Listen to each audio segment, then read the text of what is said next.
Hello, hello. We are now live. How are you doing? If you are here and watching us, say hello in the comments so I know we're coming through loud and clear. Can't wait to get into today's session, but as you know, in true style, I'm not going to get started until I get some love from you. So if you are watching, let me know which platform you are on. Are you on Facebook? Are you on LinkedIn? Are you on YouTube? And remember, if you're on Facebook, you just need to click the link above so I can see your name. You give consent to StreamYard for me to see your name in the Facebook group. But say hello, and we'll get cracking shortly. So fantastic. JMC Accountancy, is that Tony? Have I got that right? Hi, you're watching on YouTube. Fantastic. Thank you very much for kicking us off, and thank you for confirming that we are coming through loud and clear. So just join, say hello in the comments box. Let me know where you're dialing in from, where in the world you are based, and we will get cracking shortly. Oh, fantastic. I got it right. That is you, Tony. Excellent. Okay, well, today I am very pleased to have with me someone from the other side of the world, Harvee Pene. Hey, Harvey, how you doing? Good day, Reza. How you doing? Good day it is, absolutely. It's still daytime here, even though it is probably close to midnight for Harvey, who is based out in Australia on the Gold Coast near the city of Brisbane. Brisbane, I remember, yeah, I think when I hear Brisbane, I just think of Neighbours, right? Neighbours and Home and Away. Exactly. That's where it's all based, isn't it? So growing up in the 80s, that was the program of a choice that we kind of grew up on. But yeah, it came to an end, didn't it? The end of an era ended, I think, earlier this year. Quite a legacy that it has created. Absolutely.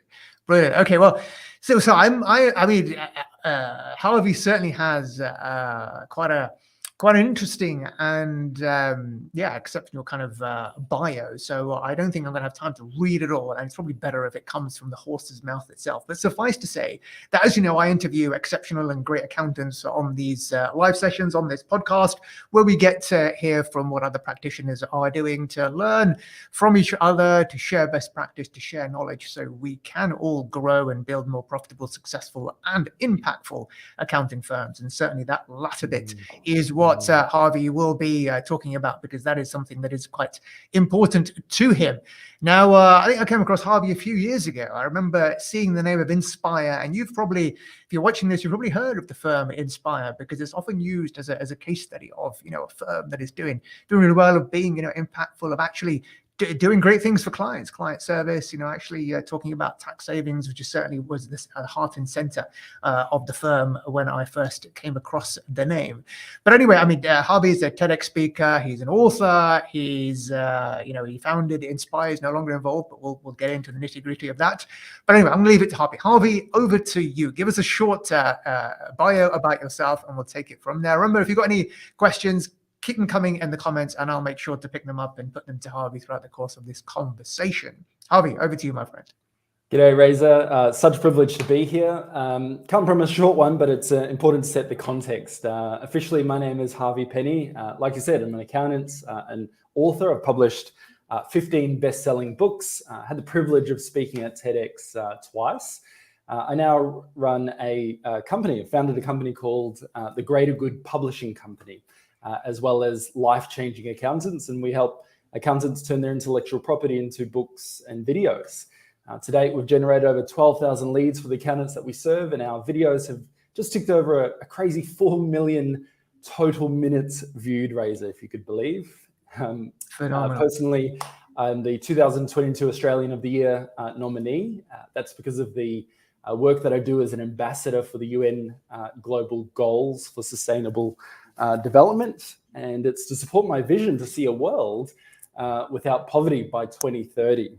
And it's also the reason why I'm the global face of men's health charity Movember.com. And finally, the reason why I'm also a med student studying to become a doctor, Reza. And the context of today's chat is I'm best known as the founder of an accounting firm here in Australia called Inspire, that I bought, transformed, and sold. And in so doing, took it from a 200K timesheet revenue practice, a fairly standard firm. And when I sold, transformed it into a $2 million recurring revenue practice. And in so doing, kind of were twice recognized as one of the top 100 companies in Australia. So how we did that, I'm happy to share a lot today. And I documented the exact how in a book called, where is it? The Standout Accounting Firm. So as a huge thanks to you for having me here today, Razor, and as a gift for everyone in attendance, I'm more than happy to send out a signed copy of the book. You just need to go to lifechanging.accountant/Razor, REZA, and you'd get a copy and learn about the 9-step authority method to become the accounting firm that people want to buy from, work for, and rave about. So yeah, awesome. That's me, and my intention is to, excuse the pun, inspire. Absolutely, no doubt. You would definitely be doing that, and I think you already have in that very short bio, and that's extremely generous of you to offer that. So if you've been listening, you know what to do. Head on over to that link. I'll try and put it in the chat box, or Harvey, if you don't mind, kind of typing that in whilst I'm thinking of the next question to write, and to make sure that people know where to get that. But yeah, given the title of this session with you is From 200K Timesheet to £2 Million Impactful Firm. Let's start off with that story. So I want to hear from you, Harvey, kind of, what the state of the firm was like when you bought it, and what was your journey? What kind of, what would you say were the pivotal things that you did in the course of running the accounting firm that transformed your results from, as you say, 200K timesheet to 2 million revenue? Let's kind of get stuck into that, because I'm sure many listeners here are chomping at the bit, as we say here, to find out what it was. What are those kind of the 20% efforts that we need to focus on, and we do that by finding out what others have done, what has worked for other people, other accountants in a similar position to ourselves. So yeah, I'm really intrigued on behalf of the audience to find out, Harvey, what did you and with the fellow partners, but you can tell me that, what did you do? What were the kind of key things that you felt you did that got you the results that you eventually got? Yeah, amazing. So statistics, it was me, my business partner, one accountant, and one part-time administrative person. So nothing huge. In Australia, there's 13,000 accounting firms. We were one of 13,000 practices, and we were a fairly standard practice by any means. And so we were really drowning in this sea of sameness, Razor, trying to stand out in a crowded market, trying to grow our practice. And I knew we needed to do things differently in order to shift from being seen as standard to stand out. And I remember being mentored by a lawyer friend of mine, actually, who was quite progressive in the industry. And he said to me, Harvey, you simply cannot charge by the hour. You're not a prostitute. And I know that was pretty strong, harsh words, but it was a bit of a wake-up call. And I remember I had to learn this important truth, that we do not sell hours, Razor. We sell our expertise. We sell what we know. And we're actually, if you think about it, we're in the intellectual property selling business, not necessarily the labor for hire business. Mm-hmm. And I believe that we should be rewarded for how smart we are, the value that we add, and not the time that it took. And the truth is, us accountants, most of us are very intellectually rich. We do degrees and PhDs and endless, continuous professional development. But we need to find a way to flick the switch from, selling time to selling what we ended up defining as results, or the outcomes that people really wanted to buy from us. Fantastic. I love it. And yeah, it's kind of very similar to what I talk to accountants on about as well, in terms of even my kind of transformational moment came back in 2014, where I kind of discovered that, the way things are done in the Big Four, which I kind of inherited working at PwC, were not the way to do things. And, actually charging by the hour and selling time is not what we do. It's not what clients are buying from us. Clients are buying a result. They're buying an outcome. They're buying a solution. They're buying the access to you, the peace of mind, the expertise, access to your brain, which is essentially what they're buying, which can't be, pinned down to the number of minutes and hours that you spend. So definitely, like you, it had the same kind of impact. So that's one, absolutely. One of the 4 pillars I talk about in my kind of 4-pillar framework to build a more successful, profitable, and impactful accounting firm is pricing. And that's kind of key to get your head around, in terms of what is it that we actually sell, or what's the impact that we generate, and how do we capture a share of the value we create? Because quite simply, the only calculation going on in someone's mind when they buy anything is the price I am paying less than the value I am generating? So we need to get better at communicating what is that value, what is that actual and perceived value that we are giving to clients, and then take a share of that through the pricing. Fantastic, love it, Harvey. So tell me, what else apart from pricing? So pricing was obviously key. Was there anything that you've done specifically on pricing? How did you move away from hourly billing to fixed pricing? How did you adopt the value pricing model? Talk us kind of through a little bit of the practicalities on that to maybe share how you did it with the audience. Yeah, it reminds me when you said about pricing and value, you did this great video I watched once that spoke about this idea that people won't buy until the price that you set is confirmed to be lower than the value that is perceived. And if the price is higher than the value perception, people essentially won't buy. And I'm a huge advocate of that. And the question is, as accountants, and for me as an accounting firm owner, is how do we better articulate the value proposition of what we do? Because as a timesheet-based firm, our price and therefore our value was just informed by how long the job took. And so the shift that we took, Reza, to go from tracking time to tracking impact was around how do we better measure the impact that we were having on our clients. And if you think about, if you ask your typical client right now, why do they go to your accounting firm? Why do they remain a client of yours? Inevitably, they'd probably say things to you like they said to me, like, well, you're prompt to reply to my questions. You get our taxes done on time and in an efficient manner every year. And I believe your expertise gets us a great financial outcome from a tax perspective. And you've been there for us through thick and thin. It's sometimes been like a relationship advisor. And these are inevitably the things that business owners use to articulate our value back to us. But if you notice, Reza, they're all quite intangible, they're all quite fluffy, they're all quite emotional, or in other words, they're all quite sort of right brain thinking. And if we want to really scale our practices and move from standard to stand out, we need to recognize that the brain loves to make these buying decisions both based on right brain thinking and left brain. Right being the emotional, left being the more sort of technical, right being the more intangible, and left being the more tangible. And so I thought, well, how do we measure the impacts? And that's where we started tracking not just the time, but the impact or the tax savings that our advice was making for our clients. So for example, Reza, we would give a piece of advice, do tax planning with the clients, and we would show, this is the amount of tax that you'd pay without our advice, and this is the amount of tax that you'd pay with our advice. And the difference between the two numbers became the total tax savings.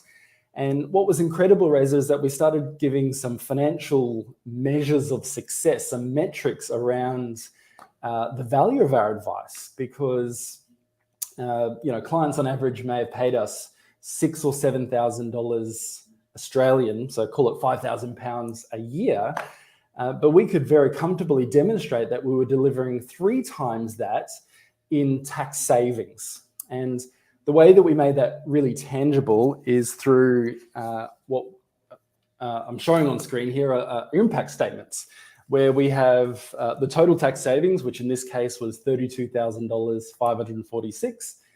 That's the really left brain, tangible sort of articulation of value. Mm-hmm. And then we'll take it another level and ask, well, what difference would that make to you? What difference is it going to make to your business and your family? That sort of right brain emotional. And in this case, the client said, we're going to reinvest it back into the business to make a greater impact. We had another example of these impact statements where Jeff and Kerry Nib, we saved them $20,000 in tax, and they're going to put that towards a family holiday in New Zealand and extra cash flow for the business. Final example, Reza, I want to give you is a gentleman named Ray from Greenstone. We saved him $36,000, and his right brain response to what difference it was going to make. He's going to go on a bender, which is, it's funny. I know this guy quite well. It's my father. I wasn't involved in said bender. But you get this kind of impression, right, that our clients were more and more clear about the value that we were giving, not just in this fluffy, Harvey's always there, Harvey's reliable, Harvey's trustworthy way, but in a really tangible sense where our brand promise, Razor, became tax and accounting that pays for itself in tax savings. And on average, we'd saved our clients 3 times or $18,000 per year, 3 times every dollar they spent with us. So it became really, really tangible, the value proposition that we offered to our market and our clients. And there's no reason why all accountants couldn't and shouldn't be doing the same thing. Absolutely, and that's brilliant, and it just shows that it doesn't have to be complicated. All accountants are doing this. All accountants are working on their clients' affairs to save them tax. The difference between what you did and many other accountants is that they're simply not showing that impact to clients. And it's a case of accountants are looking for what system is there. But like you showed, the system that you've used is very simple. It's a one-pager.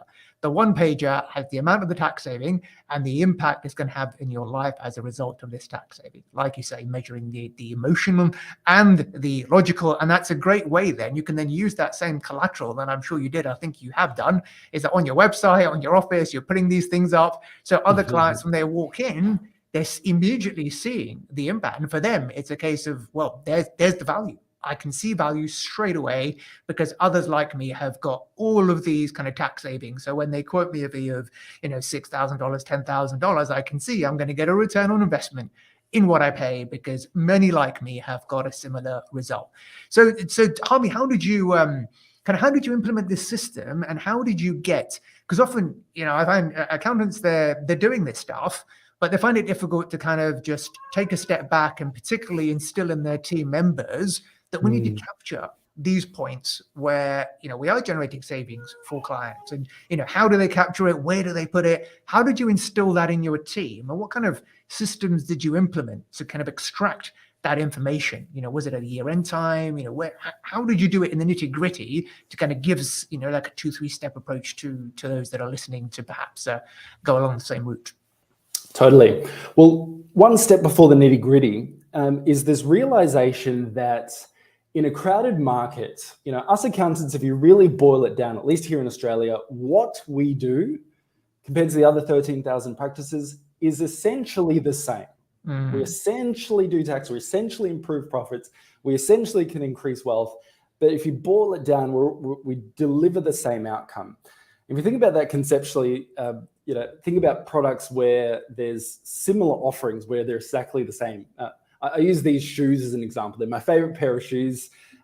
They're probably about £5 for a basic shoe. They're called an Alpagata. But this particular shoe, this brand, is by a company called Tom's. And instead of buying the shoe for £5, which you can get because it's a standard shoe, you can buy this Tom's branded shoe for 10 times that price. And it's the exact same shoe. So the question is, how does one product sell for a standard £5, whereas the other, the exact same product, sell for 10 times the amount? And the answer is it's the communication of its brand, its value, what that brand stands for. In Tom's case, what do they communicate? Well, in order to justify the 10 times price differential. Well, in Tom's case, for every pair of shoes that you buy, they give a pair to somebody in need, which is wonderful. And so the question is, when we as accountants are all in essence delivering the same thing, it's not necessarily about offering a better product, although that's an important pursuit. But many times the difference between a standard price and 10 times the price is simply our articulation of that value, the articulation of our story, the articulation of what we stand for, the articulation of our brand. And so that was a really important realization for how we needed to get ourselves as partners and then our team on board with this idea of telling a better story, of communicating our value proposition better to our market and to our clients. And so in terms of the nitty-gritty, there were really 2 major triggers. Where is it here? The first trigger for tracking tax savings, Reza, was when we were dealing with prospective clients, those who were thinking about changing accountants but hadn't yet made the decision to do that. And in our case, we were published authors. I published a book called Cashed Up, and we would sell 200 or 300 copies of this book each week. And so we were getting lots of inquiries, Reza, to say, hey, look, I read your book. I've heard about, the amazing thing you do with tax savings. I wanted to know if I could come in for a free consultation like all other accountants do. And that was our instant guide to say, no more free initial consultations, please. Because you think about it, your first consultation, your first impression is a really important way to set the dynamic for what's going to become the rest of the relationship. And so if you set that first touch point, that first engagement, the first value exchange in such a way that when you give value, they don't pay for it, well, that's a very difficult relationship to sustain in a profitable way. So step one, do not give away any free consultations. What we did and what you could do is we productized, or we made tangible that initial consultation. I created a gift card and a product called a look under the hood, or what you might call a look under the bonnet. It was a $500 second opinion on tax, guaranteed to find $500 in tax savings, or it's free. So you can see, you hear the price, $500, you hear the value proposition, the second opinion on tax, with the guarantee that they've really got nothing to lose. And we'd say, on average, and you can use this articulation when it becomes true for you, we would say on average, we'd save our clients, or find our clients, $600,000 to $60,000 in tax savings every time we do one of these tax reviews or this look under the hood. So you really have kind of nothing to lose. And so step one was around productizing what we previously gave away for free. We called it a look under the hood. And in that review, Reza, we would look under the bonnet and find 10,000, 20,000, 30,000 pounds in tax savings. And we would add that to our total tally. So that was trigger number one in terms of prospective clients. Any questions, comments, observations before I moved on to trigger number two there, Reza? Yeah, I know that's awesome. And I agree with you in terms of, actually having that value proposition. And we do a similar sort of thing in terms of it, just because, you're always going to get the people who will waste your time. I call them the tire kickers. You're going to have lots of people who will come in and take your advice for free and then go elsewhere. And a way of actually rising above, as you say, I use that same term that the sea of sameness to differentiate yourself. We call it a strategic consultation. So it's a strategic consultation with us. This is what it involves. It's paid in advance. You come, and then there are three outcomes. The first is that you'll take away the advice and you go away and implement. That's absolutely fine. The second outcome is that, we'll agree to work together and we'll show you, they'll give you the fees of how to implement this going forward. Or thirdly, and similar to your guarantee, is that you'll tell me it's a complete waste of time and ask for your money back. I'm not to do that yet, but it's there for your peace of mind. And just giving them that guarantee then just takes the risk away from them, which is similar to what you've done. So absolutely, couldn't agree more. Love it. Brilliant. So carry on, Harvey. What else did you do? So in terms of let's move on to because the other big, I guess, challenge that many accountants face is, how do we attract new business? And you mentioned that, you wrote a book, and I talk to accountants a lot about, having positioning themselves. So one of my other pillars is positioning ourselves as the credible expert, as the authority in a particular area, so that you can differentiate yourself, because otherwise no one can see you as different from the other accountant. If no one can see you as different, then you'll be treated as a commodity. If you're treated as a commodity, you're not going to be charged any more than the next accountant down the road. So you charge a premium by establishing yourself as different from the rest. The way you can do that to establish your credibility and authority is by writing a book, by giving value in advance. So talk to me about your process. I know you've written many books, so talk to me about your process and how it attracted and generated inquiries and business for you. Yeah, totally. The lesson I learned, at least here in Australia, that in general, us accountants are perceived as boring. Don't know what it might be like there in the UK, but we've got a real stigma or a branding issue that the accounting profession has here in Australia. But what I notice in contrast is that authors are generally seen as authorities. And my journey to become an author myself, we wrote the book Cashed Up, 7 steps to pull more money, time, and happiness from your business. It is a 30,000 word book. It took me about 3 years to write and cost me about $30,000 to do. So it wasn't an easy process by any means. However, the transformation from the 200K to 2 mil revenue happened almost solely off the back of not just the perception of us being seen, moving from being seen as accountants to being seen as authors and authorities, but because the book enabled us to scale, not grow. What I mean by that is that before having a book, we were growing, but the more we grew, the more effort it took from me as a partner. I would go out and have coffee meetings, I'd go out and have lunch meetings, and I'd pay for those meetings and I'd pay for those bills with my time, with the intention of trying to convert those prospective clients and help them to change accountants. And what I realized, Reza, like we all inevitably do at some points, is that there's only so many meetings that I can have in a day. There's only so many sales conversations and consultations that I can have. But if I could turn all the intellectual property, all the stories, all the strategies, all the sales conversations that I would have previously had during that 1 hour lunch where I would pay for the $50 meal into a marketing asset like a book, not only does it position me as an authority because I've got my name on the cover, but now I can scale because there's no limit to how many books I could give away or sell. So like I mentioned, Reza, we would sell 300 copies of the book on average per week. And if you want to do some sales pipelining, those 300 weekly sales would very comfortably turn into 5 $500 second opinions on tax per week on average.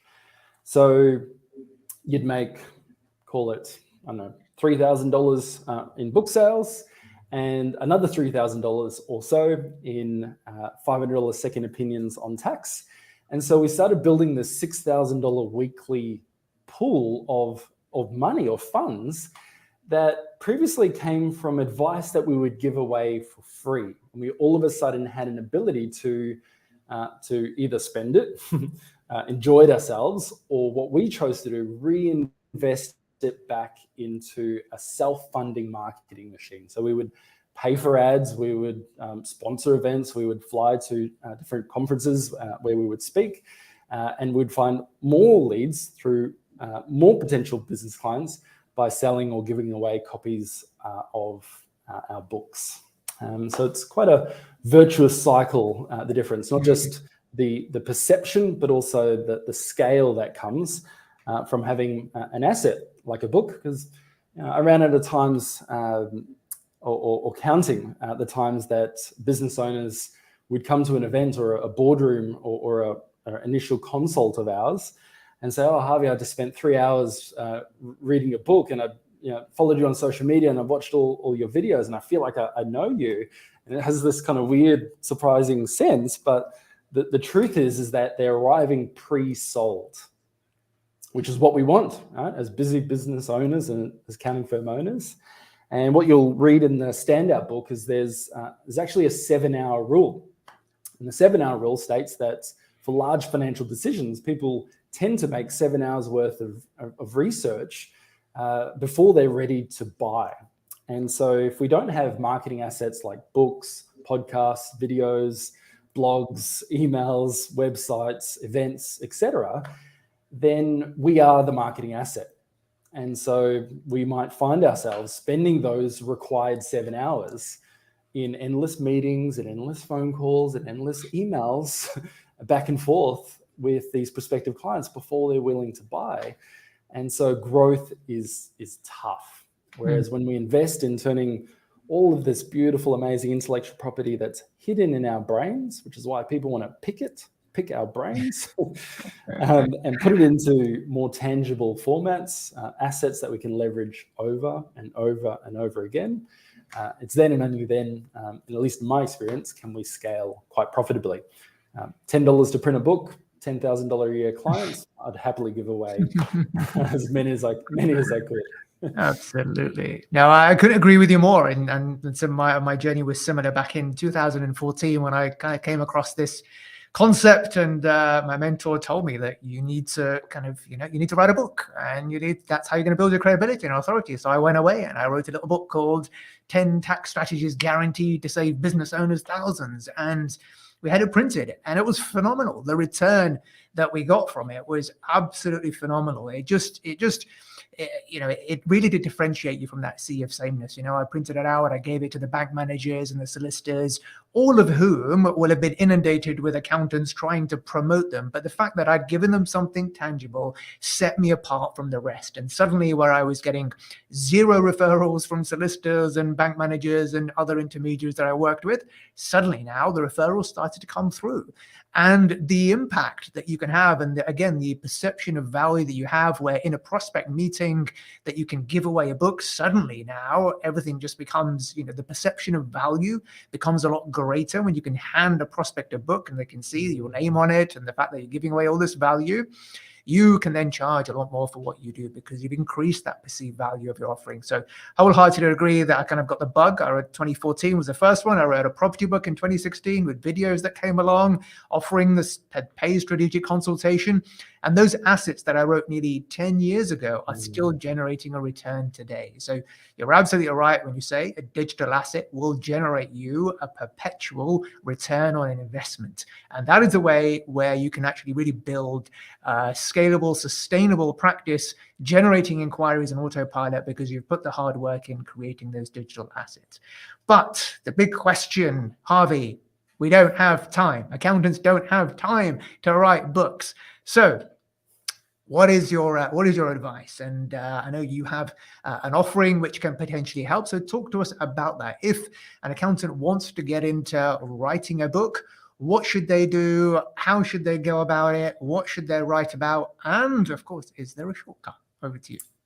Very cool. Well, yeah, as I said, I've written 15 books thus far. And I remember, Razor, we tried everything to be able to kind of get these ideas out of our head. One of the challenges we set amongst a few friends of ours who were both trying to write a book was the 1,000 words per day challenge. Because the truth is, a typical business book is about 30,000 words is your sort of magic number. And so we had a challenge. We thought, well, if we could write 1,000 words per day for 30 days, we would effectively reach that magic number.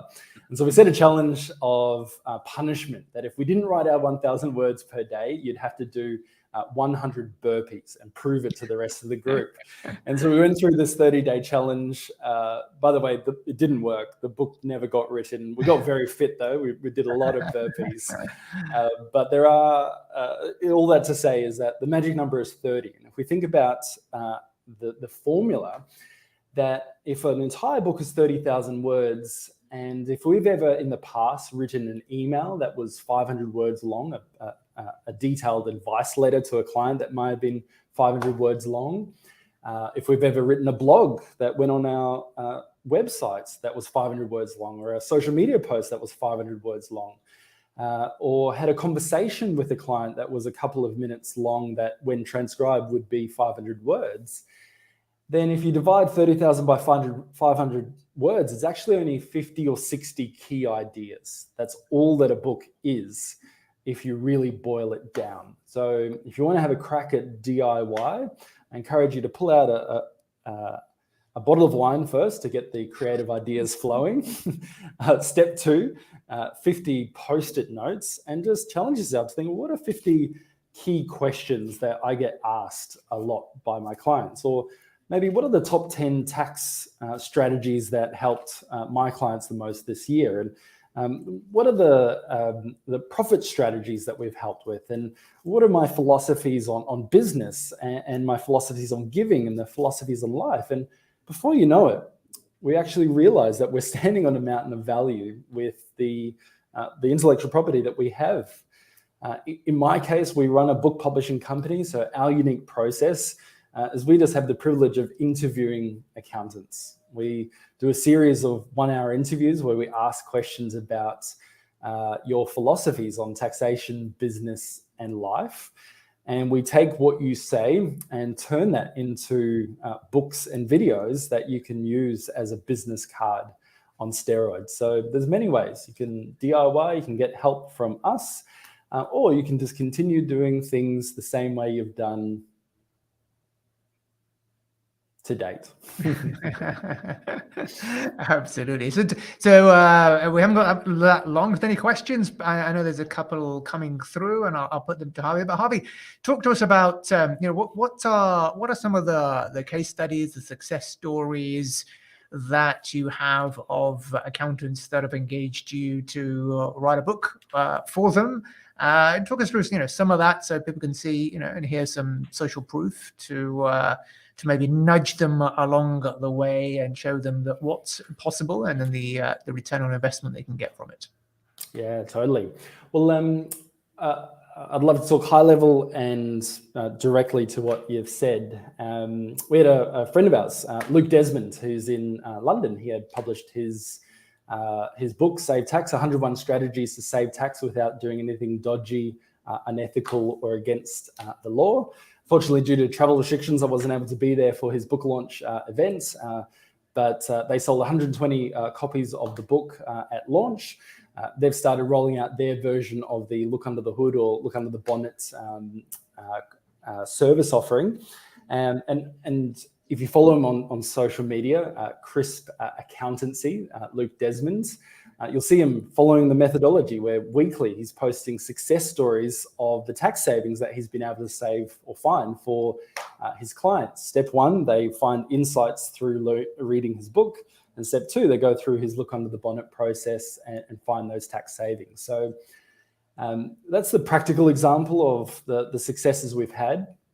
But if I go bigger picture, maybe to finish off with, Reza, the big reason why I started Life-Changing Accountants was to help create a world where poverty doesn't exist by 2030 in alignment with the UN global goals.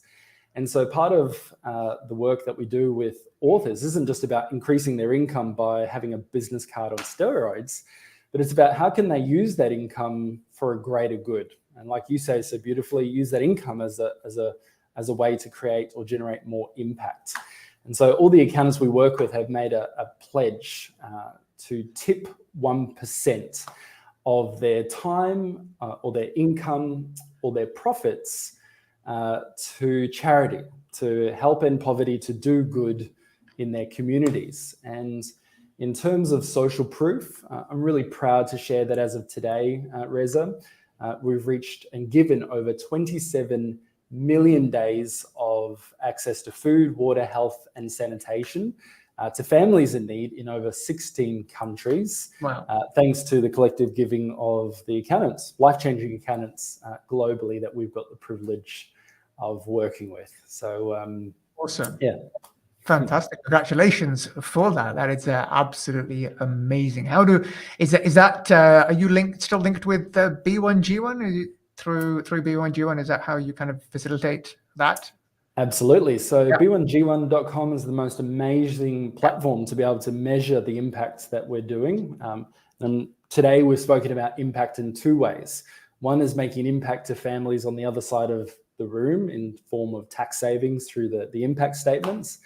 But B1G enables us as accountants to be able to make an impact to families on the other side of the world. But enable us to make micro giving impacts, like giving somebody access to water for a day or food for a day or education for a day for very, very small amounts. It's incredible.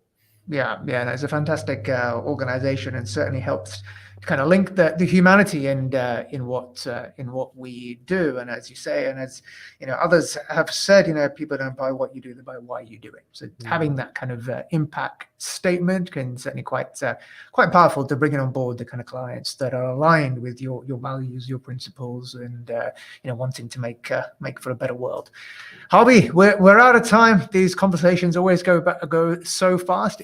Finally, is there something I should have asked you that I didn't? If so, please feel free to raise the question yourself and answer it before we bring this to a close. Maybe my closing thought. This was the lesson I learned from the cancer experience that I had. One day I felt a lump in a part of my body where us men especially don't want to feel anything abnormal. I was being blindsided by testicular cancer. And at the time I was 30. And how do you feel when you're 30, Razor? I felt like I was on top of the world, invincible. And in that moment, I had my whole world falling down on top of itself. And I had to ask myself the question, after doing a life reconciliation, not an accounting reconciliation, but this realization that if today was the last day of my life, would I be happy with what I'm leaving behind? And that's a question about legacy. And what's interesting about legacy is we don't all get a choice as to whether we'll leave a legacy or not. It'll just be a question as to whether it's one that we're proud of. And so maybe my parting message is this realization that one day we will all die.